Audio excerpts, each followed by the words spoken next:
Harry and Meghan have finally dropped the first episodes of their bombshell. Public service, it's a bright spotlight, and most people don't understand it. But I don't think there's any sort of neutral reception over here about it. And a chance to tell their story. A nauseating self-serving snooze fest, said another pundit. Well, that was me, actually.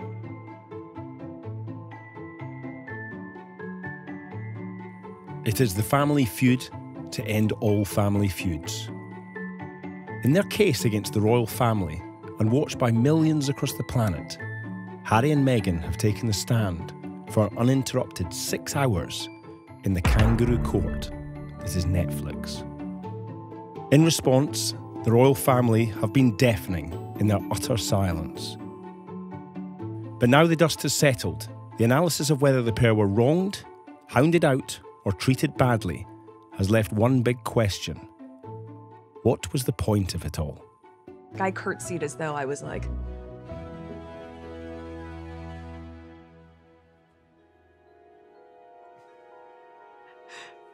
One answer is obvious. Money. Netflix paid an estimated $100 million for the series. Life in Los Angeles is expensive, and the pair have bills to pay. The second answer is they want an apology and a summit with the royal family. A Sunday Times article shortly after the 6th episode suggested the pair want the royals to apologise about the way they were treated, and preferably before the coronation next year. But is there a third reason, with bigger, longer lasting and deeper ramifications? Are Harry and Meghan actually trying to destroy the royal family as we know it? The reaction to the series and the view of Britain and its royal family has been very different on either side of the Atlantic. While many people in Britain feel aggrieved at the claims by the couple, many Americans are starting to ask questions about our British institutions. The New York Times, arguably the most influential newspaper in the world, wrote an op-ed piece this week stating, "The monarchy doesn't need to be changed, it needs to be dismantled." This is serious stuff. With over 1,000 years of history and tradition, to many, the British royal family is seen as a unifier of British culture. It gives a sense of stability and continuity, and acts as a focus for national identity. Meghan's arrival shook that notion to its core. The first American, the first celebrity, the first non-white person, and most importantly, the first person not ready for the intensity of public interest in every facet of their lives. From an honour to public duty, a stiff upper lip on the infamous "we pay, you pose" contract with the British media, the Sussexes wanted a new relationship with the British public. A life outside the royal family where they would perform their duties for the Queen, but using their own money to pay for it, and therefore without the scrutiny from the press.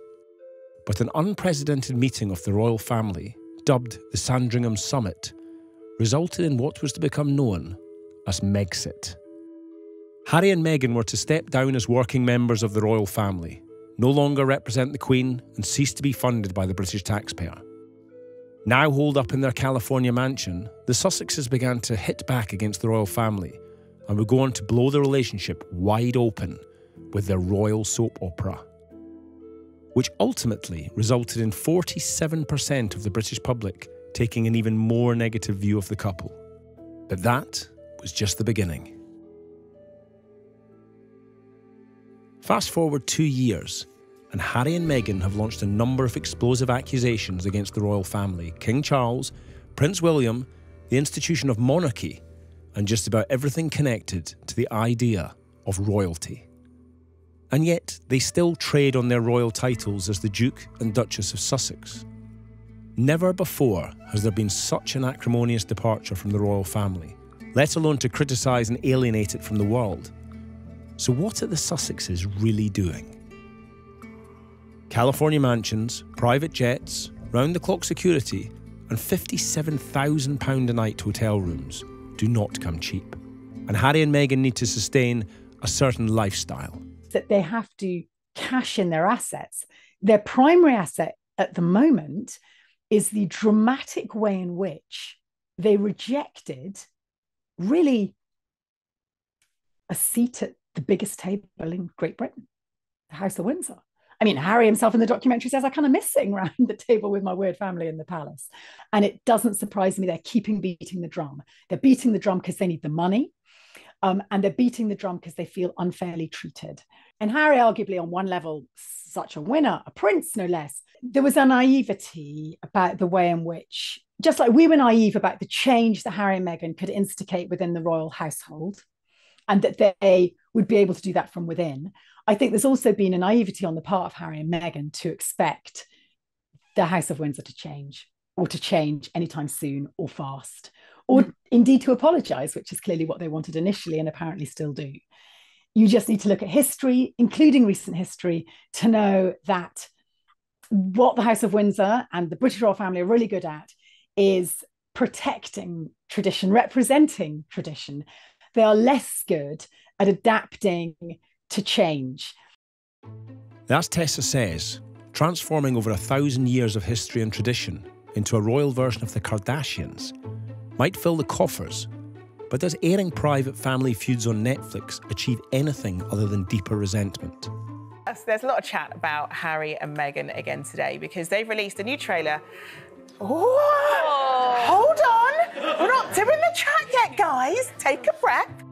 Netflix and Spotify were only two of the doubtless hundreds of companies offering enormous amounts of money to have Harry and Meghan on their books. The money would have come whatever they did, so why a fly-on-the-wall documentary and a tell-all book from a couple who were so desperate for privacy?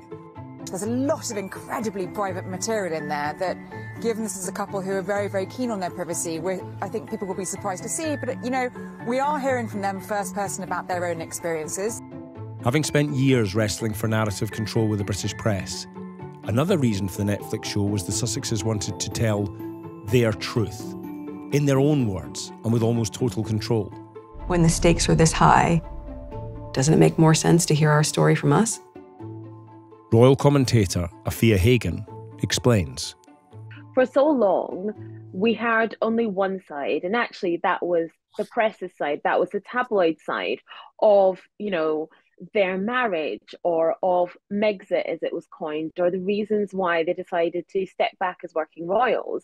Don't complain, don't explain, put up and shut up attitude. They were never really allowed the opportunity to be able to say what had happened to them. Now, when it comes to, does that try and bring down the royal family? No, because why would they do that? It's not beneficial to them. You have to remember that King Charles III, as well as being the king, is also Harry's father. That's Meghan's father-in-law. He walked her down the aisle. She speaks very warmly of him in that documentary. The point is not to bring down the royal family. However, if what they say and what they talk about brings a sense of guilt or shame to the royal family, that's not really their fault. But if the royal family is going to modernise and stay relevant, wasn't this a prime opportunity to do that? Harry and Meghan wanted the royal family to change. From Harry's position as the spare to the long-standing hierarchy in the family and the state traditions, the Sussexes wanted to lead a modern, vibrant royal family. The pair have certainly found their voice in the US, but as The Sun's royal editor Matt Wilkinson highlights, they will never have the centre stage in the British royal family they so crave. One of the interesting things that Harry spoke about recently was he said that he pointed out there was a hierarchy in the family, which he didn't seem to like the idea of the hierarchy in the family and his position in the family. We know that he's bringing out the book called The Spare, which is obviously indicating the fact that he always played second fiddle to his brother. So what it appears through all these interviews that they're doing and all the media operations, as you talk about Spotify, Netflix, and the book, is positioning themselves as almost like a separate court from the royal family. So we have Harry and Meghan doing their own royal charitable events, doing their own royal rota events, doing their own engagements. And it's a case of they weren't happy with where they were positioned in the hierarchy of the royal family when they were here in the UK. They would have liked to have maybe been centre stage. I think they had some really good tours and they came back from feeling very popular, and they thought maybe they'd have a higher seat at the table. They've got a very strong voice. And it's echoing all around the world. The Netflix special adds little to the accusations first launched in the Oprah interview, but highlights Meghan's feelings of being an outsider trapped inside a family bound by traditions and hierarchies. So what really was their point? Money? Fame? Revenge? Change? One thing we can ascertain from the documentary is that the sympathies towards the couple remain unchanged. In fact, in a poll from the British public in the immediate aftermath of the series, just 4% felt more positively about them, whereas 14% felt more negatively about them.